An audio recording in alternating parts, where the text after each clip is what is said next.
Desertification is something we're dealing with on this beautiful planet of ours.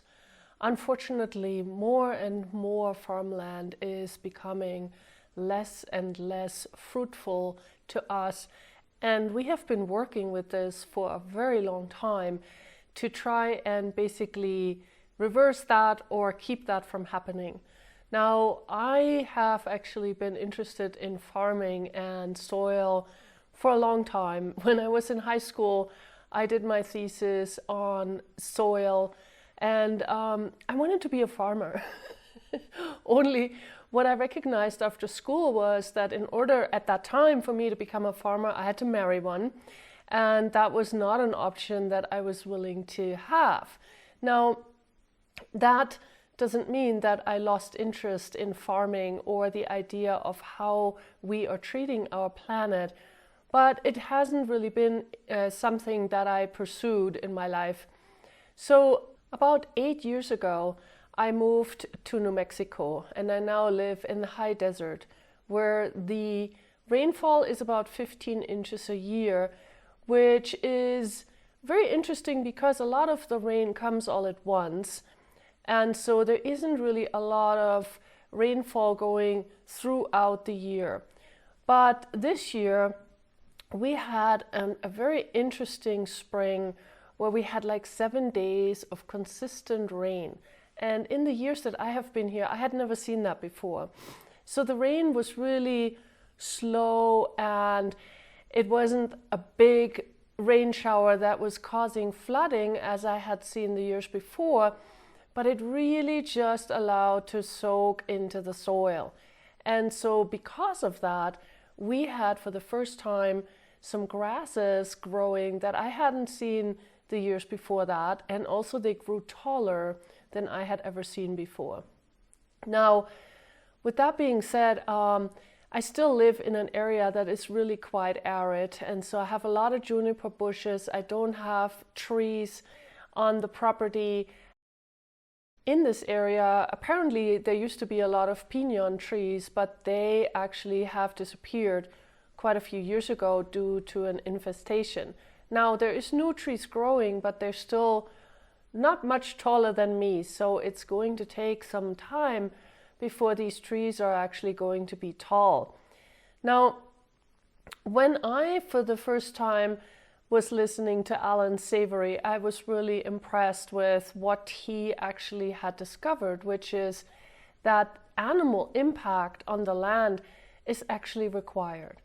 And that was something that for a long time we didn't really recognize. We thought that resting land would allow it to recover from overgrazing, but we're now seeing that, whoa, that's not actually true. We do require the impact of animals that are grazing in order for the land to thrive. And it's really interesting because in science, we try so many things and we try to measure everything, but what we often fail to recognize is the energetic contribution that is also there. So from Alan Savory's discoveries, there have been different movements that developed in different countries. One of them is regenerative agriculture here in the United States. And Alan Savory's findings have been used here and refined. And I actually decided last year that I would have a consultation with one of the people that is part of this program. His name is Alejandro Carrillo, and he is from the Chihuahuan Desert in Mexico, where he, with his farm, actually started to really create a space where there is rivers flowing where there wasn't before, and where there's grass growing when it really was desert. So he has been working in an arid climate for a long time, and he agreed to do a consultation on my property. I was really grateful for him to be here and have a look at the landscape here and everything that is going on. And he suggested that if I was to use some grazing animals, that I could really create a change on my property in a fairly short time. Now, what I chose after this visit is to hire a family that came out with 70 goats and sheep, and they stayed on my property for 4 days, and they were grazing these sheep all across the property. Now, one thing I noticed is that the grasses had already become brown because it was towards the end of the year. It would have been probably more sufficient to have them come graze a little bit closer in the summer because the grasses were really green and the animals would have enjoyed them more.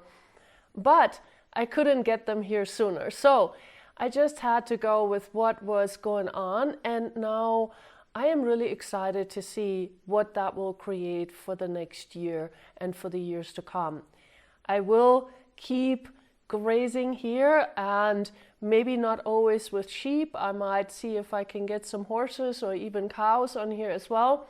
But the main thing is to just also have a look at what else is possible. And one of the things that we really truly underestimate is our impact energetically on the land. The same way as we're now recognizing that energetically the animals are contributing to the land while they're eating. So their breath, their saliva, and them just being there contributes to the soil, contributes to the earth, contributes to just everything energetically that is there. And so what if we could do that too? And Gary Douglas and Dr. Dane here in Access Consciousness, when they first heard this TED Talk by Alan Savory, came up with a body process that can be run on the planet. Now, this is really, really exciting because this can be such a huge contribution as well.